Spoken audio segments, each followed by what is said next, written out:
हरे कृष्णा। तो आप सभी का स्वागत है आज की रविवार की साप्ताहिक कक्षा में। तो आज हमारे बीच में आ, एक बार फिर रामचरण प्रभु आए हैं ये भागवत कथा को देने, और अपना कीमती समय निकाल के वो आज हमारे बीच में आए हैं, तो हम उनका बहुत बहुत धन्यवाद करना चाहेंगे। और वो आगे भी जो रविवार के कार्यक्रम होंगे उसमें भी हमको मार्गदर्शन देते रहेंगे। तो हम इनका उनका तहे दिल से बहुत बहुत आभार है उनका। और हम उनसे रिक्वेस्ट करेंगे कि वो क्लास को स्टार्ट कर सकते हैं। हरे कृष्णा।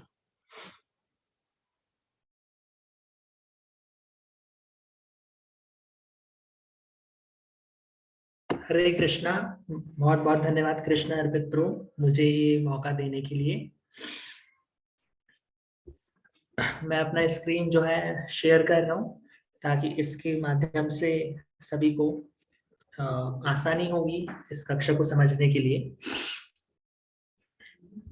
आप सभी को जो मेरी आवाज है वो क्या सही से आ रही है, तो मैं अपना वीडियो और स्क्रीन शेयर कर सकूं? हाँ प्रभु, आ रही है आवाज अच्छे से। ठीक है, बहुत बहुत धन्यवाद आपका।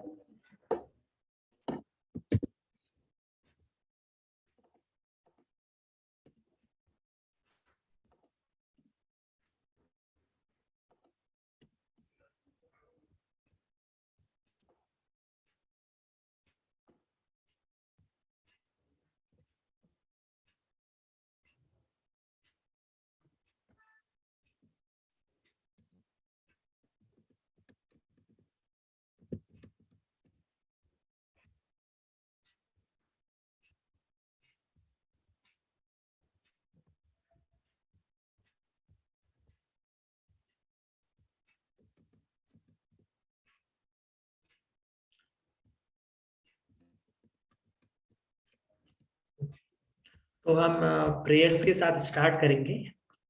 आप भी ये अपना जो माइक है उसे अनम्यूट करके बोल सकते हैं, राइट?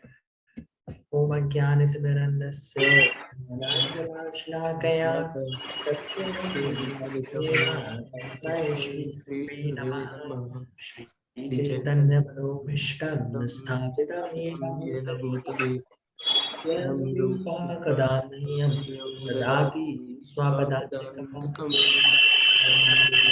गुरु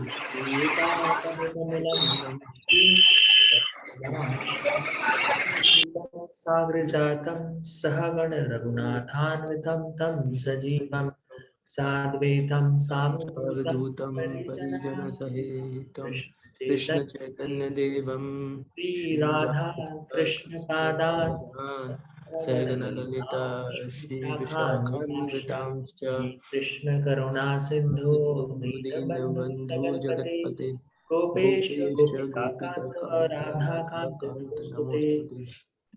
तप्त तप्त कांचन गौरांगी राधे वृंदावनेश्वरी कावनेश्वरी वृषभानुसुते वृषभानुसुते देवी प्रणमामि हरिप्रिये। वाञ्छाकल्पतरुभ्यश्च कृपा सिन्धुभ्यैव च पतितानां पावनेभ्यो वैष्णवेभ्यो नमो नमः। जय श्री कृष्ण चैतन्य नमो विष्णुपादाय कृष्णाय भूतले कृष्णाय भूतले श्रीमते श्रीमते भक्तिवेदांत भक्ति वेदांत स्वामी स्वामिनिति नामिने नमस्ते सरस्वती सरस्वती देवे गौरवाणी गौरवाणी प्रचारिणे प्रचारिणे निर्विशेष निर्विशेष शून्यवादी शून्यवादी पाश्चात्य पाश्चात्य देशतारिणे। सुतारिणे। जय श्री जय कृष्ण श्री चैतन्य चैतन्य प्रभु प्रभु नित्यानंद नित्यानंद श्री अद्वैत श्री अद्वैत गदाधर गदाधर श्रीवासादि श्रीवासादि गौर भक्तवृंद। हरे हरे कृष्णा कृष्णा कृष्णा कृष्ण कृष्णा कृष्णा हरे हरे हरे हरे हरे हरे हरे हरे राम राम राम राम राम राम हरे हरे। हरे कृष्णा। तो आप सभी कैसे हैं? आप सभी को देखकर अच्छा लग रहा है। अगर अपना कैमरा भी टर्न ऑन करेंगे तो और अच्छा लगेगा। तो आज का जो ये हमारा लेक्चर है ये है इवॉल्विंग टुवर्ड्स परफेक्शन, जिसे बोला जाता है कि किस प्रकार से हम वास्तविक जो प्रगति है वो कर सकते हैं। तो ये हमारे भगवत गीता के अध्याय 2 श्लोक नंबर 22 के ऊपर बेस्ड है, आधारित है। अध्याय 2 श्लोक नंबर 22। तो कृपया मेरे साथ इस श्लोक को दोहराइएगा। वासांसि जीर्णानि यथा विहाय वासांसि जीर्णानि यथा विहाय नवानि गृह्णाति नरोपराणि नवानि गृह्णाति नरोपराणि तथा शरीराणि विहाय जीर्णानि तथा शरीराणि नित्याजीर्णानि अन्यानि संयाति नवानि देहि। अन्यानि संयाति नवानि देहि। तो इसमें क्या बता रहे हैं कि जिस प्रकार से एक व्यक्ति अपने पुराने वस्त्रों का त्याग करके नए वस्त्रों को धारण करता है, उसी प्रकार से जब ये शरीर कुछ भी काम का नहीं रहता है, ये जो ये शरीर है जब वृद्ध हो जाता है तो ये इसे त्याग कर एक नया शरीर स्वीकार कर लेता है। ठीक है, तो अब प्रश्न ये आता है कि हम कब तक ऐसे नए नए शरीर को स्वीकार करते हैं, और ये शरीर कितने प्रकार के होते हैं, और तीसरा हम ये जो शरीर स्वीकार करते हैं इसका क्या आधार होता है ना। तो ये तीन चीजें आज हम इस टॉपिक में समझेंगे। तो जैसे कि आप ऐसा एग्जांपल समझ सकते हैं कि जैसे कि आप कपड़े लेने के लिए जाते हैं, तो जो दुकानदार वाला है वो आपको अनेक प्रकार के कपड़े दिखा रहा है। तो सबसे पहले ये आता है कि भाई कितने सारे प्रकार के कपड़े हैं। फिर दूसरा क्वेश्चन ये आता है कि हम ये जो कपड़े हैं किस बेसिस पर लेते हैं। क्योंकि देखिए, आप 2,000 रुपए की शर्ट ले सकते हैं, कोई व्यक्ति जो इतना नहीं कमाता वो 200 रुपए की शर्ट खरीद के लेके जाएगा, कोई व्यक्ति जो अच्छा फाइनेंस रखता है वो 5,000 रुपए की सिर्फ एक जीन्स लेकर जाएगा, है ना। या फिर उसका इंटरेस्ट कैसा है, उसे मतलब किस प्रकार के कपड़े पसंद है, उसे कुर्ता पसंद है, शर्ट पसंद है, टी शर्ट पसंद है ना। और तीसरा, वो कब तक ये जो कपड़े हैं उनमें फेरबदल करता रहेगा, है ना। तो सबसे पहले भगवत गीता में ये बताता है कि हम किस बेसिस पर इन कपड़ों को ले सकते हैं, हम किस बेसिस पे इन कपड़ों के बीच में चयन करते हैं, है ना। तो ये आता है भगवत गीता अध्याय 7 श्लोक नंबर 27। कृपया मेरे पीछे से दोहराइएगा। इच्छा द्वेष समुत्थेना मद्वेन द्वंद्व मोहेन भारता द्वन्द्वमोहेन भारत सर्वभूतानि सम्मोहम् सर्वभूतानि सम्मोहम् सर्गे यान्ति परन्तपा। सर्गे यान्ति परन्तप।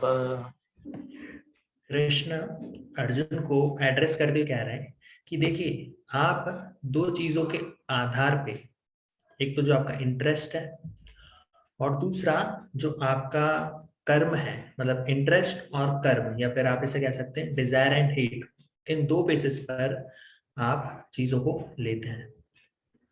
तो एक तो जो आपका इंटरेस्ट जा रहा है, राइट, और दूसरा जो आपके कर्म है। तो कर्म किस प्रकार से हुए कि आपने जो पैसे लिए हुए हैं, मतलब आपके पास जो पैसे हैं वो क्या हुआ, अपना कर्म। और डिजायर मतलब क्या हुआ, हेट।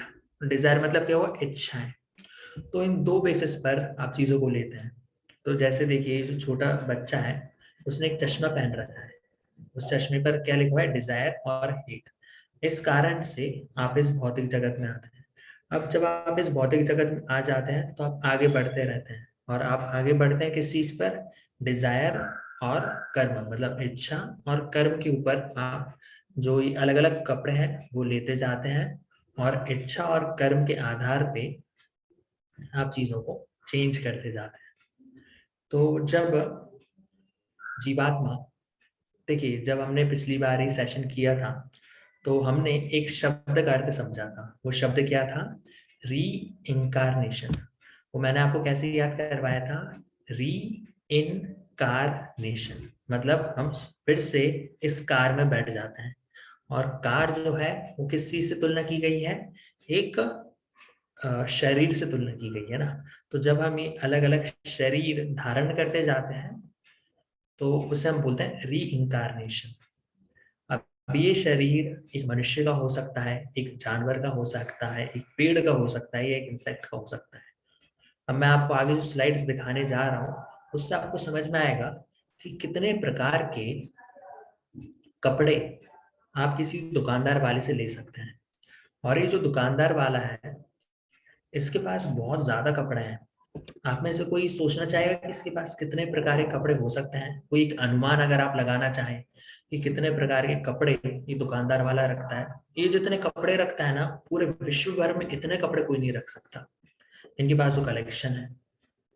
कोई आप अनुमान लगाना चाहेंगे तो चैट में टाइप करके भी बता सकते हैं।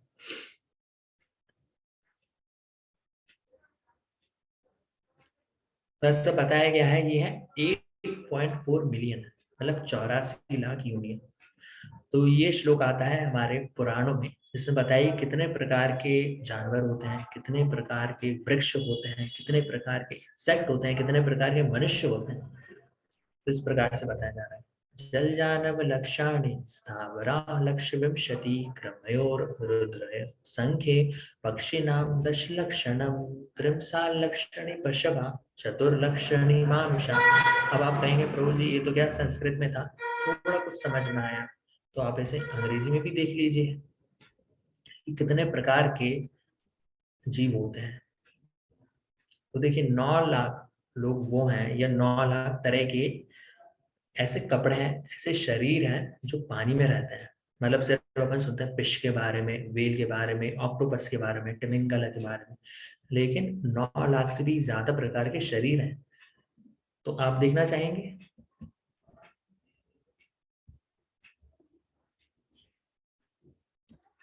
तो अब आपकी इच्छा है, आप कौन से शरीर को प्राप्त करना चाहेंगे, मतलब कौन से शरीर आप लेना चाहेंगे, कौन से कपड़े को आप लेना चाहेंगे। फिर होते हैं 20 लाख जो वृक्ष कैटेगरी में आते हैं। देखिए कितने अच्छे अच्छे वृक्ष हैं, आपको भी ये शरीर मिल सकता है। आप चाहें तो ये जो ऐसे कपड़े हैं दुकानदार वाले से ले सकते हैं, माया देवी से। आप बड़े अच्छे खड़े रहेंगे। जैसे बताया जाता है कैलिफोर्निया फॉरेस्ट ऐसी जगह है जहाँ पर एक एक वृक्ष 5,000 साल उसकी उम्र रहती है। तो आप 5,000 साल छोड़िए, आप एकदम खड़े रहेंगे बिंदास, विदाउट एनी डाउट। सब जो धूप सर्दी मौसम सब एक जैसा रहेगा। आपके पास लोग आकर है ना फोटो क्लिक करवाएंगे, आप इतने अच्छे हो जाएंगे। फिर होता है 11 लाख से ज्यादा इंसेक्ट्स और रेप्टाइल्स। हमें तो कुछ ही पता है जो हमें लाइक डेंगू कर देता है, मलेरिया कर देता है, राइट। कुछ कुछ इंसेक्ट्स और पता है, लेकिन इनकी संख्या कितनी है? 11 लाख। देखिए लाख से नीचे बात ही नहीं चल रही हजार वगैरह में।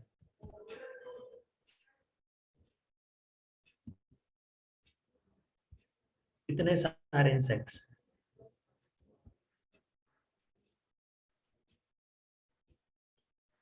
जब मैं ये स्लाइड देख रहा था पहली बार तो मैंने कहा कि यार कृष्णा कॉन्शियसनेस है ना, सीरियसली ले लेना चाहिए, नहीं तो पता नहीं कौन सी इच्छा कब हो जाए और कौन से कपड़े हमें प्राप्त हो जाए।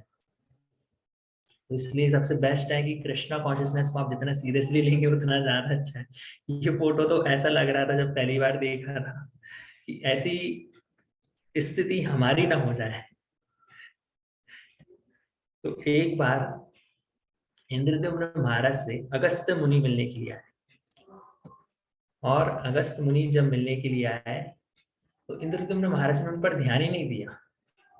तो अगस्त्य मुनि ने कहा कि आप अगले जन्म में एक हाथी बन जाएंगे। हाथी जैसे डल रहता है ना, उसी प्रकार से आपने मुझे रिसीव किया है।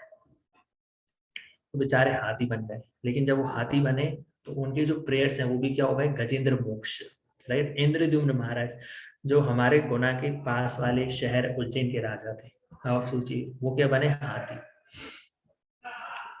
फिर एक हुहु नाम का गंधर्व था। गंधर्व वो लोग होते हैं जो बहुत अच्छे से गा सकते हैं। तो वो है ना पानी में मजे करने के लिए गए, और वहां पर देवल ऋषि नाम के जो मुनि हैं वहां पे तपस्या कर रहे थे, तो उनका पैर खींचने लगे। तो देवल ऋषि ने कहा कि तुम क्रोकोडाइल बन जाओगे। फिर बेचारे क्रोकोडाइल बन गए। तो एक जना बना क्रोकोडाइल, एक जना बना एलिफेंट, और दोनों ने मिलके क्या किया? एक नया पास टाइम लेकर आए। तो देखिए वो था एक्सेप्शन, उन्होंने बनाया पास टाइम, लेकिन हमारे साथ पास टाइम नहीं होगा, हमारे साथ टाइम पास हो जाएगा अगर ऐसी गलती हमने गलती से भी की, है ना। तो 10,000 से ज्यादा बर्ड्स होते हैं। बर्ड्स से याद आया कि आज हमारे बीच में लता मंगेशकर जी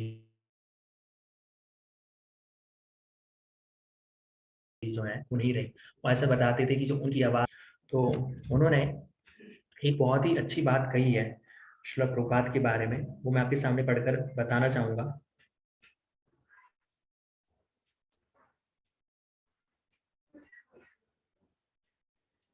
उन्होंने कहा है, as an artist I am most grateful for Srila Prabhupada's effort toward bringing about a religious cultural revival of Indian classical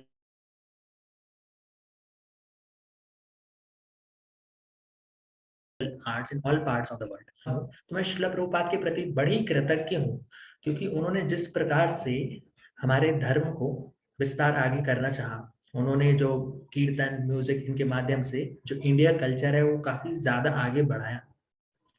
By the blessings of Lord Krishna, many talented disciples of Srila Prabhupada have virtually mastered the arts of bhajan and kirtan and classical dance।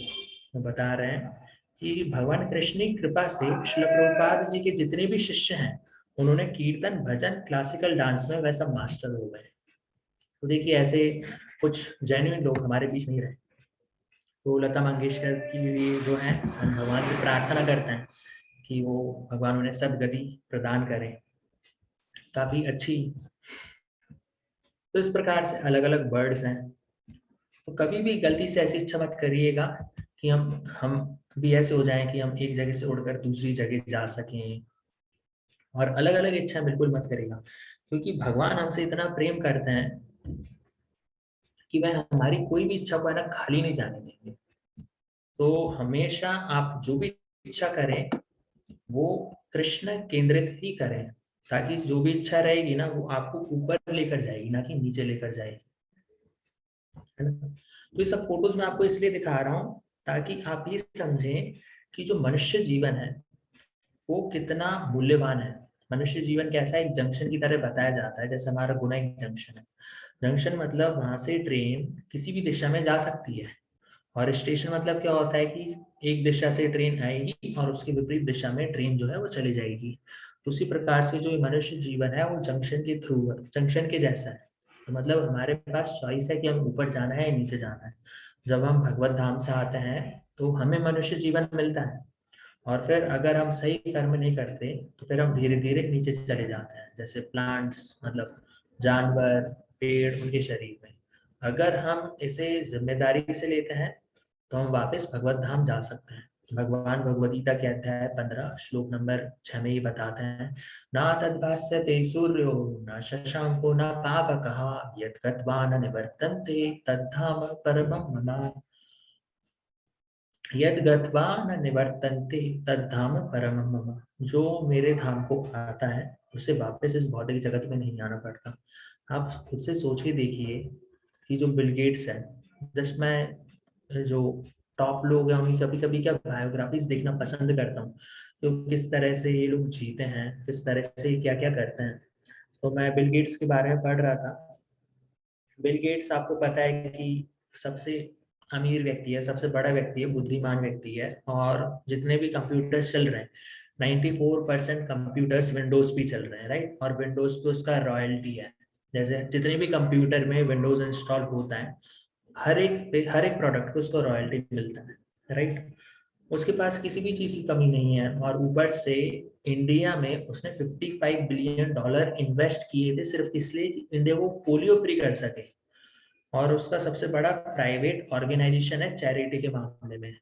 लेकिन उन्होंने जिनसे शादी की तो उनको पिछले साल divorce दे दिया, और फिर ये सब कुछ होते हुए भी वो अपने जीवन में संतुष्ट नहीं है। तो जैक मा एक बार बहुत अच्छी बात कह रहे थे कि हम लोग ये अलग अलग बिजनेस चालू करना चाहते हैं, अपने बिजनेस को टॉप 500 लिस्ट में लाना चाहते हैं, लेकिन आप टॉप 500 लिस्ट में लेकर भी आ गए, अगर आप संतुष्ट नहीं है तो ऐसे पैसे और ऐसे कंपनी के नाम का क्या अर्थ है। उससे बढ़िया ये है कि आप फॉर्च्यून 500 में ना आए और आप अपने जीवन में सुखी रहना कैसे हो सकता है वो आप सीखें, है ना। So money is not the goal, money is a means, money is not the goal but money is a means. उस प्रकार से जो मनुष्य जीवन है उसे आप बहुत जिम्मेदारी से लें। तो बता रहे हैं 30 लाख से ज्यादा क्वाड्रपेड्स होते हैं। क्वाड्रपेड्स मतलब जो 4 पैर पे चलते हैं, है ना। देखिए वो पूछ रहा है कि हाउ आई एम लुकिंग, मैं कैसा दिख रहा हूँ, राइट, और वो एक पोज दे रहा है। ये सब अलग अलग व्यक्ति हैं, ऐसा नहीं है कि क्लोजअप लिया गया है, दूर से डिस्टेंस। इन्हें साइंस की भाषा में बोलते हैं मैमल्स, राइट।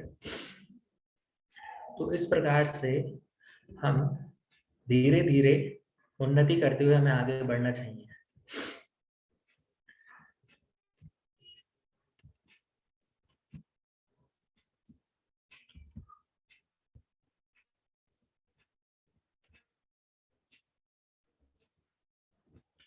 अच्छा, एक और बात बड़ी तीव्र है, मैं जस्ट ऐसे ही देख रहा था। तो भगवान अध्याय 12 श्लोक नंबर 10 में ये बताते हैं, माम इच्छा तुम धनंजय। श्लोक नंबर 9 में बताते हैं 12.9 में, माम इच्छा तुम धनंजय, कि अगर तुम भक्ति नहीं कर सकते, तुम 24 घंटे मेरे स्मरण नहीं कर सकते, तो तुम रेगुलेटिव प्रिंसिपल्स को फॉलो करो, लेकिन तुम्हारे अंदर एक बहुत तीव्र इच्छा होना चाहिए कि तुम मुझे प्राप्त करना चाहते हो। तो उन्होंने दो चीजें बोली, एक तो रेगुलेटिव प्रिंसिपल्स फॉलो करो और तीव्र इच्छा रखो, माम इच्छा तुम धनंजय, राइट। तो उसी प्रकार से एक छोटा सा इंसेक्ट होता है, मुझे उसका नाम याद नहीं आ पा रहा, वो क्या करता है कि मतलब उसे ना फ्लाई करना नहीं आता, मतलब किस प्रकार से उड़ते हैं, लेकिन वो हमेशा ये मेडिटेट करता रहता है कि मैं किस प्रकार से उड़ सकूं, किस प्रकार से उड़ सकूं, किस प्रकार से उड़ सकूं। और वो कुछ समय में अपने जो विंग्स है वो डेवलप कर लेता है, राइट। शायद ही कैटरपिलर से बटरफ्लाई बन जाता है, जितना मुझे एग्जांपल याद है, राइट।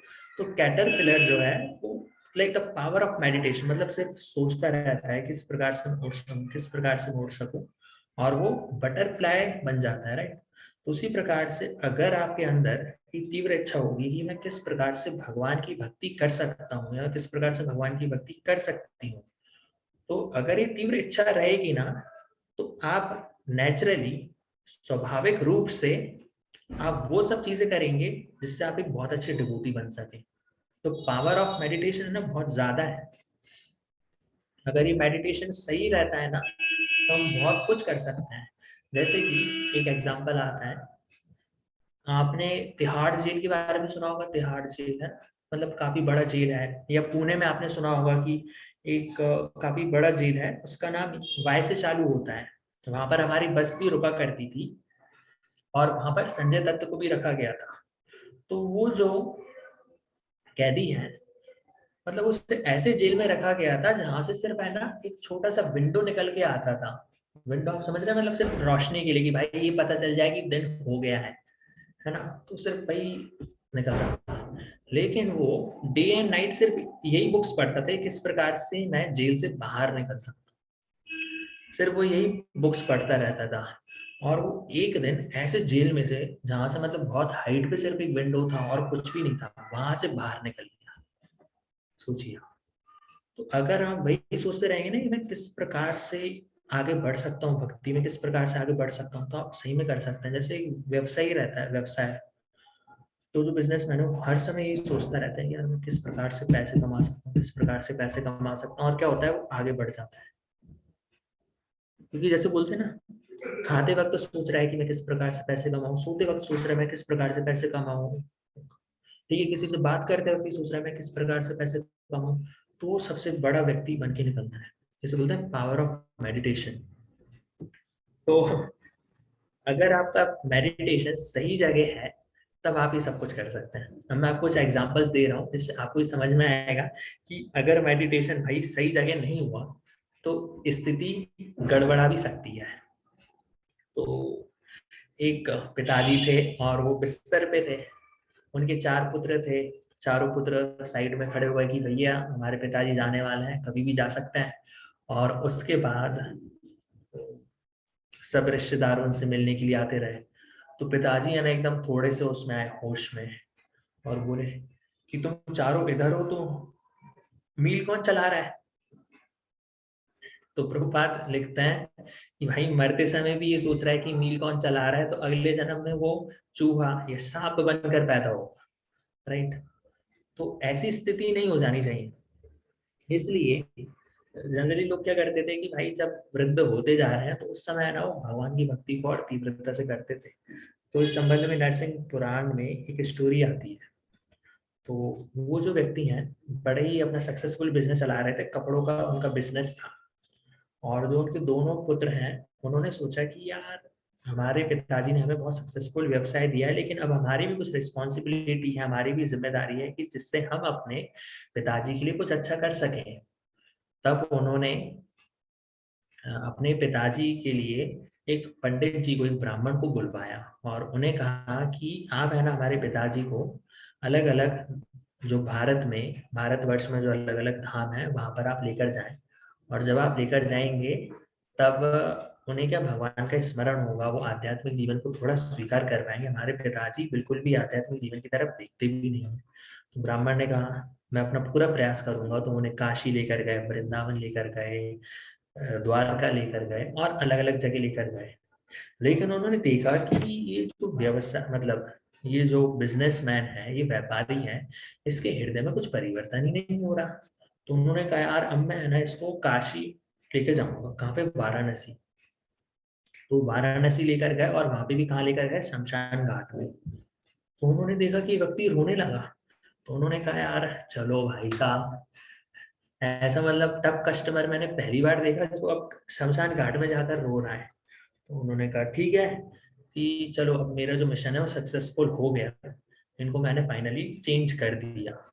जो मुझे कहा गया था मैंने अपना पूरा प्रयास किया कि मैं इनको भगवान की तरफ लेकर आ जाऊं। कम से कम उनको ये समझ में आ गया कि हमें मरना है, हमें इस संसार को छोड़ना है। कम से कम वैराग्य तो आया, भक्ति नहीं आई वो अपन देख लेंगे। तो उन्होंने कहा कि यार एक बार मैं चेक कर लेता हूँ जाके कि वो सही है या नहीं। तो वो व्यक्ति इतना रोए जा रहा तो उस ब्राह्मण को भी गले लगा लिया। तो उन्होंने बातों बातों में पूछा कि आप इतने क्यों रो रहे हो, क्या हो गया आपको, मैं कुछ आपकी सहायता कर सकता हूँ। तो उन्होंने बोला कि हाँ मुझसे अपने जीवन में बहुत बड़ी गलती हुई है।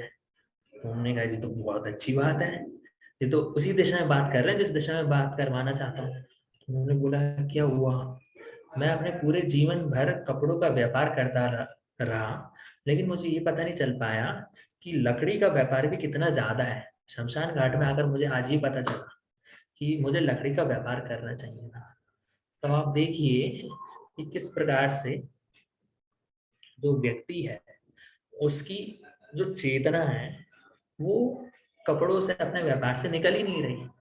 तो इसलिए हमें अपने जो डिजायर्स हैं, हमें जो अपने कर्म हैं उस पर बहुत वॉचफुल रहना चाहिए। हम लोग जनरली किस चीज पर वॉचफुल रहते हैं? भाई मोबाइल में बैटरी है या नहीं है। जैसे क्या 40% से नीचे हो गई तो तुरंत उसको प्लग इन कर दो, है ना, वो कम नहीं होगी। लेकिन हम अपने कर्मों और इच्छाओं पे ध्यान नहीं देते, है ना, कि हम कैसी इच्छा कर रहे हैं। तो इसलिए हमें इच्छा और कर्म पे ध्यान देना चाहिए। नहीं तो जितने फोटोज अभी अपन ने देखे ना लास्ट के 15 मिनट में, 20 मिनट में, उन्हीं फोटोज में से हम कुछ बन जाएंगे। और ऐसा एक और एग्जाम्पल आता है, प्रभुपाद बताते हैं कि एक व्यक्ति था, उसे क्या अपने धंधे पानी से बड़ा प्रेम था। कोई दिक्कत नहीं है, आप धंधा पानी करो, खूब अपना नाम रोशन करो। लेकिन उसे इतना प्रेम था कि वो अगले जन्म में क्या बना? एक मोची बना। ठीक है। अब वो मोची बन के जब अपनी फैक्ट्री में आया तो उसके जो बच्चे हैं ना उसमें डंडे मारना चालू कि तुम्हारी फैक्ट्री में क्यों आ गए। अब वो मोची बना था या एक सांप बना था, मुझे याद नहीं आता। तो इसी प्रकार से एक कैलाश की स्टोरी भी आती है। अच्छा मैं ये तो बताना ही भूल गया कि 4 लाख प्रकार के इंसान भी होते हैं। कितने? 4 लाख, है ना। तो उसमें से कुछ आप देख सकते हैं, है ना, कि आप कौन से प्रकार के इंसान हैं। तो स्क्रिप्चर्स बताते हैं कि जो 4 लाख प्रकार के इंसान हैं तो किस बेसिस के किस आधार पर डिवाइड है कि क्या उनकी चेतना है। कुछ लोग ऐसे होते हैं कि जो आपको वेलकम करने लगते हैं कि हाँ आप इस्कॉन का प्रचार कर रहे हैं, गुना में बहुत अच्छी बात है, हम आपको पूरा सपोर्ट करें। कुछ होते हैं कि यार फालतू का समय वेस्ट कर रहा है, कुछ लोग होते हैं हाँ गुड, हाँ ठीक है, अच्छा कर रहे हो, तो है ना। इस प्रकार से 4 लाख प्रकार के मतलब मनुष्य जाति में भी होते हैं। तो क्योंकि अभी हमें एक बहुत अच्छा मनुष्य जीवन मिला है, तो इस प्रकार से हमें ध्यान रखना चाहिए कि हमारी जो दिशा निर्देशन है वो सही जा रहा है। तभी मैं एक और स्टोरी के साथ कंक्लूड करना चाहूंगा।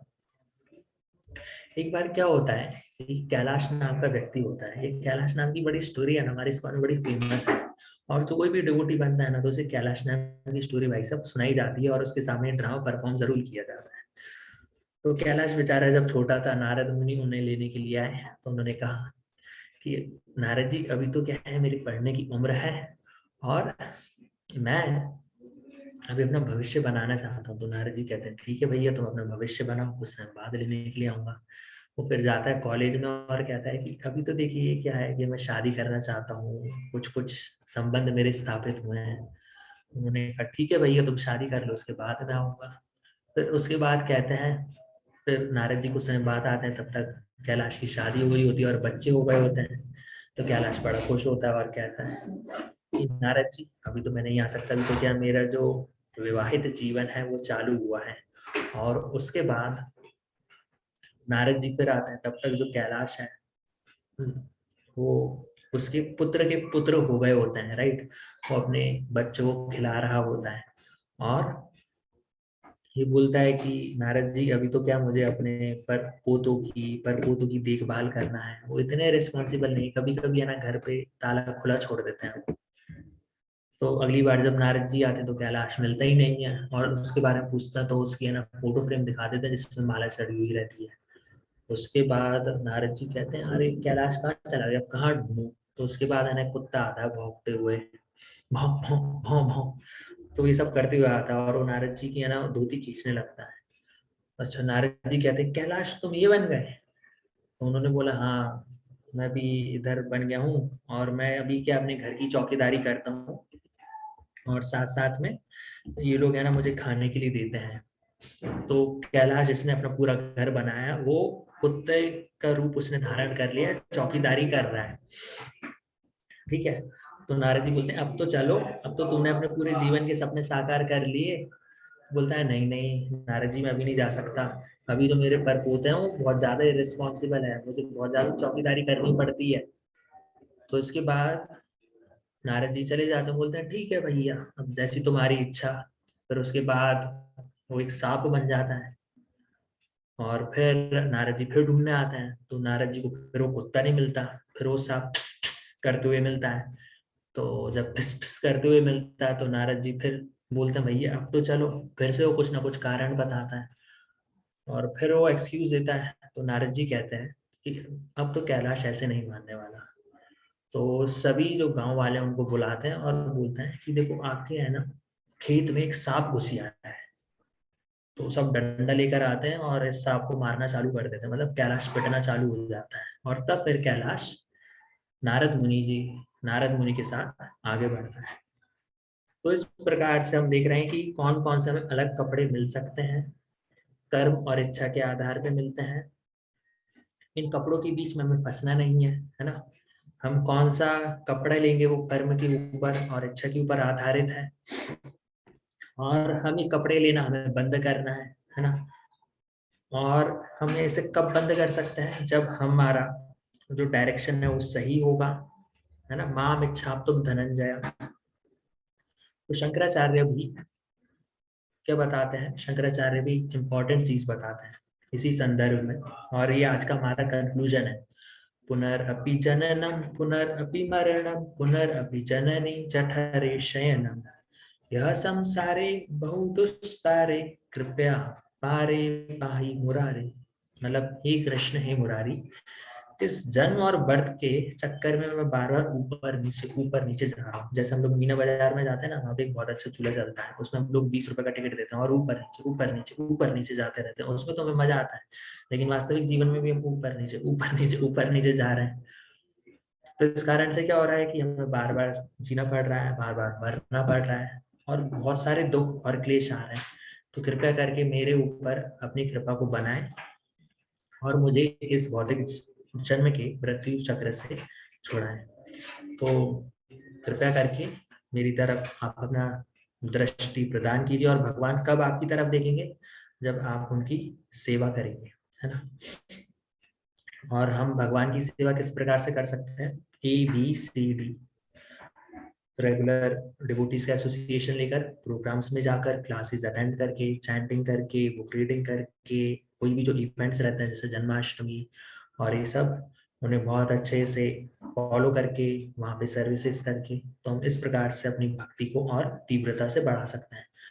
तो मैं अब इधर ही विराम दूंगा। आपका बहुत बहुत धन्यवाद इतना समय देने के लिए कि आपने इस भगवद गीता के अध्याय को, भगवद गीता के जो प्रवचन है इसे आपने सुना। श्रील प्रभुपाद की जय। श्रीमद् भगवद गीता की जय। हरे कृष्णा।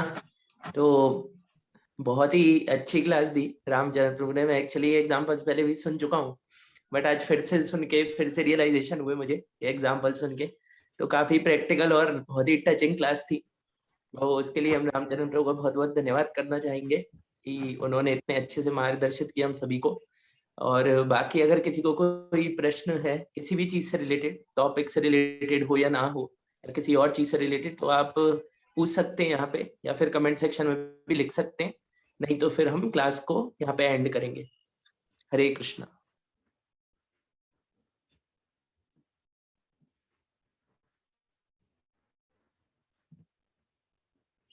हरे कृष्णा। हरे कृष्णा। तो आशा करते हैं कि सभी को क्लास समझ में आई होगी, क्योंकि बहुत ही आसान तरीके से समझाई रामचरण प्रभु ने। तो हम सभी से रिक्वेस्ट करेंगे कि और लोगों को भी बताएं इस रविवार कार्यक्रम के बारे में, और आप सब भी आते रहें, और रामचरण प्रभु से रिक्वेस्ट करेंगे कि वो भी हमें इसी तरह मार्गदर्शित करते रहें। बहुत बहुत हरे कृष्ण। धन्यवाद आपका। हम यहीं पे क्लास को विराम देंगे। हरे कृष्ण।